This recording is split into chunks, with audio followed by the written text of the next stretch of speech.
Hello everybody. This week I wanted to record a short video about intensity. Now, for those of you who have been following me for a while, been a part of the Purifless tribe, you know that I'm a pretty intense person, but I've really struggled with embracing this intensity. And I think we all go through this. I think we go through this thing of knowing who our authentic person is and how we really feel about things, but we still engage in that whole performance-based reality, which is that pleasing behavior, or perhaps, putting the different hats or the different masks on when we're around others. And this really comes from a place of not being really secure and stable with our own levels of identity, and particularly around vulnerability. So those of you who have been following my videos for a while know that I've really struggled with this whole idea of vulnerability and actually showing people my life and getting on camera, and it's a pretty scary thing to really put yourself out there. But I know that as I'm stepping and stretching myself into this place, the greatest gift from vulnerability is the breakthrough on the other side. And that other hand is about that self-love and that self-nurture. So are you a person who's really wanting to reach the next level of intensity in your life? Because I know that I am. I'm a very intense person. I really feel passionate about what I do. I wake up with the feet on the floor, 4 a.m. every day, completely switched on for the day, ready to create a difference.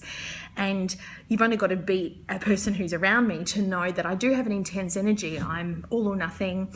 I'm addicted to change. But these are actually my greatest strengths. And so when I stopped looking outside of myself for external validation, and I stopped looking for people's approval about whether this was a good or a bad thing, and actually went, you know what, this is it, warts and all, this is me, this is the way I roll, this is the way that I'm most practical, this is the way I'm most functional, this is how I achieve the most. When I actually stepped into that and went, no, this is actually part of who I am and this can actually serve me, I really stepped into a place of not having to have that vulnerability.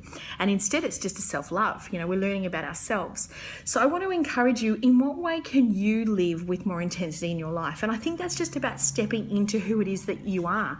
And people say, well, how do I know who I am? Well, 2 things that I use in my clinical work that I wanted to share with you. The first one is, do what it is that makes you happy and follow your truth, which means following your happiness. And the next thing is, what is it that you need? So a lot of women that are in this pleasing cycle, that have behaviours around people pleasing or looking for external validation. In my coaching and mentoring with women, I say you need to do 2 things. What is it that you need, and what is it that you want? And if you can keep that really insular, you won't go into the pleasing and the behaviour that is actually all about everyone else. So as you're going into this week, I'd really encourage you to just sit with that. What is it I need? What is it I want? In every single moment, it might be I just need to go and sit in the sunshine for 10 minutes, or I need to make myself a cup of tea, or I really need to clear my inbox so that I'm not overwhelmed, or I really need to just put my baby to sleep and then I will look at the washing afterwards. Whatever it is that's going on for you right now, bring it inwards and make it a nourishing experience. Stop looking for this external validation.